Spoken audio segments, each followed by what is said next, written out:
Quelle formation pour les métiers du numérique? Pour en parler à mes côtés, deux grandes écoles d'ingénieurs françaises, je vous rappelle, Epitech et ESME Sudria. Alors Véronique Bonnet, vous êtes directrice générale déléguée de ESME Sudria, l'école d'ingénieurs de tous les possibles comme elle se décrit elle-même, qui existe depuis 1905. C'est une école généraliste avec une spécialité informatique, donc une de ses spécialités, et plus précisément une spécialité sur le big data, dont on va parler dans quelques instants. Emmanuel Carly, vous êtes le directeur général d'Epitech, Epitech qui existe depuis 1999 et qui est spécialisé en informatique avec une approche innovante parce que les étudiants fonctionnent par projet. Tout à fait.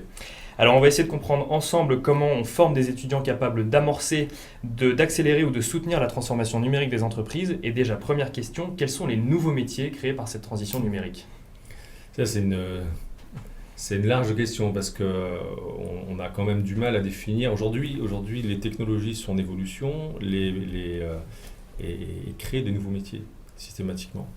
Il y a des plateformes qui apparaissent, il y a des besoins qui apparaissent. Donc si on reste dans le champ de l'informatique pure, on va toujours avoir des besoins sur les aspects infrastructure, sur les aspects net, sur les aspects hardware, du temps réel, de la sécurité, du réseau, toutes ces choses-là existent. Ensuite, on a toute une ouverture au niveau des usages, des nouvelles plateformes qui créent des besoins et des métiers complètement nouveaux. Aujourd'hui, je pense qu'on ne fait plus rêver un étudiant en lui disant demain tu seras administrateur système ou administrateur de base de données. Ça, avec le cloud, tout ça, ça a été complètement rebattu. L'embarqué prend une place de plus en plus importante avec l'Internet des objets.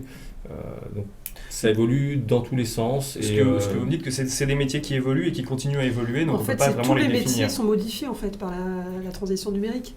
Donc en fait, il y a des nouveaux métiers, mais il n'y a pas un seul métier qui n'est pas impacté par cette évolution. Donc tous les métiers sont transformés.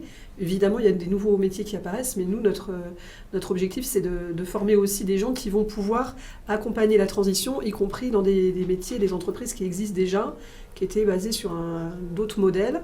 Et je pense que vraiment l'enjeu pour nous, c'est d'accompagner ces évolutions.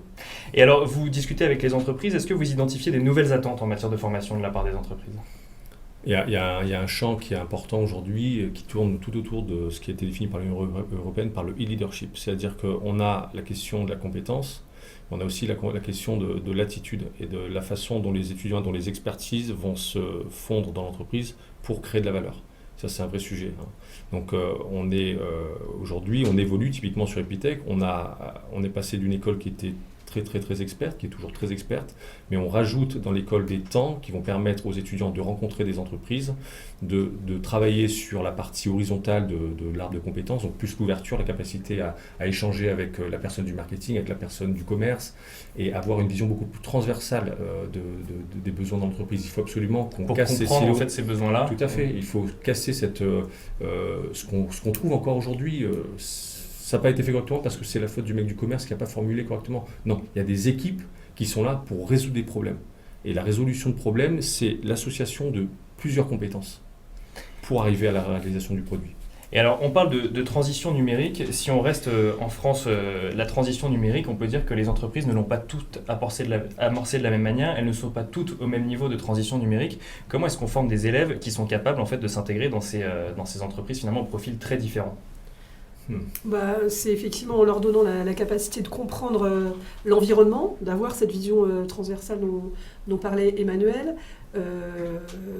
C'est vrai qu'aujourd'hui, les technos, elles existent et la difficulté, elle est plus de savoir qu'est-ce qu'on va faire de toutes ces nouvelles possibilités que nous offre le numérique, que de maîtriser les technos en elles-mêmes. Bien sûr, il faut le faire, mais l'enjeu pour nous, c'est de créer du business à partir de ces nouvelles possibilités, donc d'avoir des étudiants qui vont être capables de bien utiliser et de comprendre la finalité.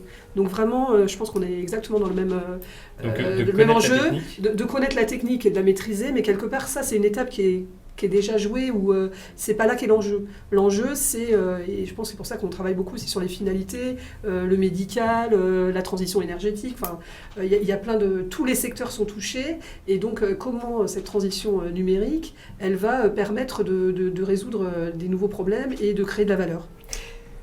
Emmanuel, en fait, ça serait très difficile de se dire telle entreprise a tel enjeu, il faut qu'on crée une filière ou aujourd'hui, quand on forme des étudiants, on les forme pour dans la durée. Et sur Epitech, en fait, si on regarde la création d'Epitech dans les années fin 99, la notion de apprendre à apprendre, elle est très importante. Et elle vient de cette période où finalement il y a les communautés qui font évoluer de plus en plus l'informatique, des initiatives personnelles qui apportent des éléments, et finalement la prise de conscience que le monde de demain sera un monde qui sera en évolution permanente. Donc les connaissances évoluent. Les entreprises sont challengées, les entreprises vivent de moins en moins longtemps parce qu'il y a des nouveaux acteurs sur le marché. Donc finalement, dire que la filière c'est celle-là pour les 30 prochaines années, ça n'a pas de sens. Aujourd'hui, on parle de la fin de l'emploi, le travail, trouver son travail, il faut développer de l'agilité. Donc, de quoi on a besoin? Une compétence technique, parce qu'on travaille dans un champ, ça va être difficile, un champ d'expertise, ça va être difficile pour un informaticien d'aller sur de la chirurgie cardiaque. Donc on travaille quand même une verticale, on travaille sur une transversale, aussi sur la transversale, pour pouvoir permettre aux étudiants d'être suffisamment vifs pour comprendre les besoins et les enjeux. Et ensuite, j'utilise mon expertise informatique pour pouvoir apporter une réponse, que ce soit dans la défense, que ce soit dans le commerce en ligne ou dans l'hôtellerie, peu importe. Et donc, ce que vous me dites, donc, c'est quelque chose que vous ressentez, vous me parlez de la fin de l'emploi et du début du travail, donc on ne serait plus employé par une entreprise, mais on aurait son propre travail en fait à coup de projets qu'on pourrait avoir dans une entreprise, puis le lendemain dans une autre, et continuellement, c'est ça? Oui, tout à fait, puis ça a été décrit il y a quand même quelques années par Tom Peters dans un bouquin qui s'appelle L'innovation, un cercle vertueux, où il explique en fait que quand la mondialisation aura donné son maximum, on va passer à une étape suivante qui est la fin des intermédiaires. Et dans le bouquin, il décrit que ce phénomène, le premier signe visible de ce phénomène, ça va être la suppression des caissières dans les hypermarchés. Et aujourd'hui, on est de plus en plus là-dessus. Regardez par exemple les chauffeurs d'Uber, ils décident de lancer leur service, et par quoi ils attaquent? On ne vous prendra pas 20%, mais 7%, donc on va réduire le coût. Donc finalement, il n'y a plus d'intermédiaire entre vous et nous, on utilise l'outil digital pour pouvoir interagir directement. Donc ça va être... On va l'avoir de plus en plus, parce qu'il faut ressortir des marges quelque part. Alors donc des étudiants qui finalement doivent être capables de s'adapter et de fonctionner par projet. ASME, Sudria, vous interagissez beaucoup avec les entreprises pour comprendre justement ces nouveaux besoins, ces nouvelles attentes? Ah oui, évidemment, c'est un peu une obligation. Donc, par différents moyens. D'abord, à travers un conseil de perfectionnement qui se réunit périodiquement avec des chefs d'entreprise, des gens qui connaissent nos formations, qui embauchent nos diplômés, qui accueillent nos étudiants en stage. Donc, il y a un échange permanent pour mettre à jour les contenus de formation. Évidemment, à travers la présence de l'entreprise par des intervenants qui donnent des cours à l'école. Et puis, évidemment, à travers les stages qui sont présents tout au long de la formation, y compris pendant les 2 premières années qui sont des années de prépa pour le SME Sudria. Donc c'est vraiment quelque chose d'indispensable les stages en fait, d'aller voir ce qui se passe en entreprise. Bon, on évoque un peu une généralité parce que c'est pareil dans toutes les écoles, pas forcément dans les écoles d'ingénieurs, mais particulièrement pour voir si finalement ce qu'on nous apprend en entreprise correspond réellement, ce qu'on nous apprend en école correspond réellement à la nécessité en entreprise. Oui, et puis alors justement, avec la transition numérique, c'est encore plus important d'être en temps réel et si possible en anticipation sur l'évolution des besoins et des technologies, parce que quand même l'innovation, elle vient aussi souvent des entreprises. Donc c'est un échange en fait, un cercle vertueux. Donc soit on va faire nous des projets de recherche dans nos labos qui vont dans ce qu'on appelle de la recherche partenariale ou du transfert de techno, et là on va enrichir l'entreprise et on va s'enrichir mutuellement. Et puis parfois, effectivement, à travers les contacts qu'on a avec les entreprises, on appréhende des nouvelles technos qu'on va enseigner dans l'école. Alors, on parlait du travail, on parlait donc du travail et de fonctionner par projet. C'est déjà ce qu'on fait chez Epitech, c'est-à-dire qu'on arrive, on n'a pas de cours magistraux, on a un projet et on doit rendre des projets systématiquement. Oui, tout à fait. C'est l'essence même de l'école. Elle a été précurseur dans ce monde-là avec le Project-Based Learning, aujourd'hui qui est de plus en plus repris par des acteurs en France, par des acteurs aussi à l'étranger. L'objectif, c'est effectivement d'acquérir des compétences et d'utiliser la composante théorique pour renforcer cette mise en pratique. Donc les étudiants sur 5 ans vont faire quelque chose comme 200 projets. Ils vont commencer avec des petits projets qui vont durer 1 heure, une après-midi, et ils finissent avec des projets qui durent, un projet qui s'appelle l'Epitech Innovative Project, et on aura le forum des EIP le 27 novembre. On va présenter une centaine de projets de nos étudiants à des partenaires, à des entreprises justement. Quand vous parliez d'interaction avec les entreprises, on fait le lien à ce moment-là. Et ces projets, le dernier projet, l'Epitech Innovative Project, il dure 2 ans et demi. C'est des équipes de 15 personnes. Sur cette période, ils sont à l'étranger pendant 1 an. Donc sur Epitech, on a la méthode projet, 20% du temps à l'étranger, 30% du temps en entreprise, et l'objectif c'est de travailler sur l'acculturation. On ne comprend pas comment une entreprise fonctionne dans une école, on a besoin d'y aller. Ceux aujourd'hui qui sont les détenteurs finalement de la compréhension des marchés, c'est les entreprises. Donc on va essayer de combiner cette vision des entreprises à la créativité des étudiants pour les accompagner sur la transformation digitale. Ce qu'on fait notamment sur Epitech avec le Hub d'innovation et le Bouygues qui s'est installé sur le campus pour travailler sur ces problématiques-là au plus près des étudiants. Ça fonctionne très très bien. Il y a un cercle de rétroaction qui est très très intéressant entre eux. Donc oui, le projet, c'est la pratique, c'est la compétence et c'est aussi l'ouverture avec les entreprises l'acculturation. Et alors, vous avez 3 grands rendez-vous dans les projets, c'est ce que vous appelez les piscines. Tout à fait. Alors la piscine, c'est le temps fort. Quand on arrive à Epitech, on commence par la piscine. On va commencer à nager. On vous met un ordinateur entre les mains, on vous pose des problèmes et vous allez travailler avec vos pairs, vous allez travailler avec des assistants pour vous donner des fondations techniques et aussi des fondations humaines sur la façon de travailler en groupe.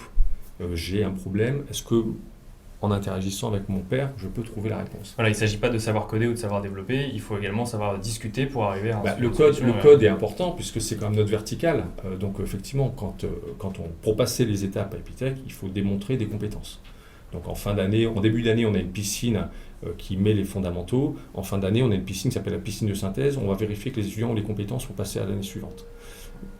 Toujours sous forme de projet en fait. Toujours sous forme de projet. Toujours sous forme de projet. Quand vous regardez finalement dans une entreprise, vous recrutez un collaborateur parce qu'il a des compétences pour résoudre vos problèmes au quotidien. Alors ça peut être des problèmes de management, ça peut être des problèmes de commerciaux, des problèmes de droit, mais on va chercher à résoudre des problèmes.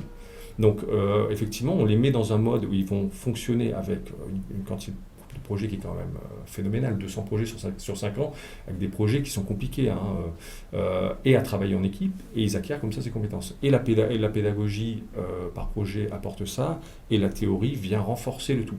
La 4e année, par exemple, est intéressante parce qu'ils vont dans des universités où il n'y a pas la méthode projet et ils vont renforcer leur champ théorique. Parce qu'ils ont par des cours plus traditionnels et plus magistraux. Tout à fait. Alors, les cours magistraux, c'est l'approche de ESM Sudria qui est plus traditionnelle, mais vous innovez quand même, vous, sur des cours vidéo accessibles à la demande, en fait. Alors, je ne dirais pas que les cours magistraux, c'est l'apanage de l'ESM Sudria, parce que justement, on a supprimé les cours magistraux. Et donc, vous faites que des TD Non. Alors, les cours magistraux ont été remplacés par ce qu'on appelle des MIMO, donc des mini-modules numériques.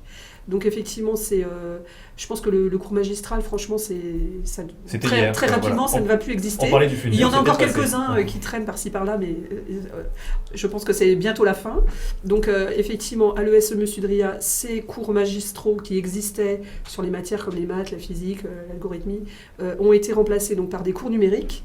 Et par contre, il y a des TD et il y a du coaching pour aider et accompagner l'étudiant, déjà apprendre à utiliser ces nouveaux outils, parce qu'on peut croire que parce qu'ils ont 18 ou 20 ans, ça va être facile. Ils sont juste formatés, ça fait juste 18 ans qu'ils sont assis dans une classe à écouter un prof qui leur parle. Donc c'est quand même un vrai changement de culture, y compris pour eux. Et donc on a mis en place ces modules numériques cette année, donc en première année de prépa, et ça va se continuer. Donc concrètement, en fait, ils se connectent, ils ont accès à un cours en vidéo et en fait,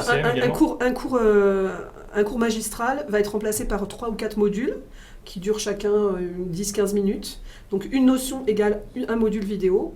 Ils peuvent visionner ce module autant de fois qu'ils veulent, prendre le temps qu'ils veulent. Donc ça s'adapte au rythme de l'étudiant.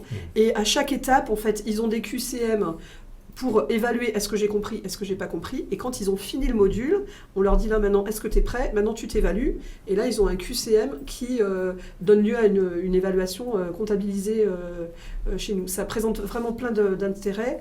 L'intérêt aussi, c'est que ceux qui sont passés en année supérieure, quand ils ont besoin de revoir une notion, ils ont toujours accès. Donc on peut rejouer le cours. Et puis voilà, par rapport à un amphi où ils sont 200 dans un amphi... ils sont peut-être plus passifs en amphi que devant leur ordinateur. Clairement, c'est une évidence. C'est dans l'air du temps, c'est une nouvelle façon de consommer la connaissance qui est en ligne avec ce que les jeunes attendent et font aujourd'hui. Et c'est comme ça qu'ils seront formés demain dans l'entreprise, parce qu'il faut aussi... je veux dire, un jour, on consommera tous, si ce n'est pas déjà fait, des MOOC et des cours en ligne, forcément. Un mot peut-être sur la spécialité Big Data de l'ESM Sudria. Oui, donc ça fait 2 ou 3 ans, donc on a développé cette spécialisation donc, en fin de cursus, sur la 5e année. Donc c'est une spécialisation pour ceux qui avaient choisi la voie informatique. En fait, on a une chaire avec HP qui nous permet d'avoir développé cette spécialisation. Donc on a aussi un data center qui est hébergé dans l'école, qui est aussi à disposition d'un incubateur puisqu'on accueille des projets orientés big data. L'idée étant de former nos étudiants sur des outils big data propriétaires HP. On les forme aussi sur les outils open source, mais là, c'est sur des outils professionnels qui sont quand même souvent utilisés dans les entreprises. Et donc, l'idée aussi, c'est donc de préparer des ingénieurs qui vont pouvoir ensuite accompagner les entreprises dans leur mutation vers le big data.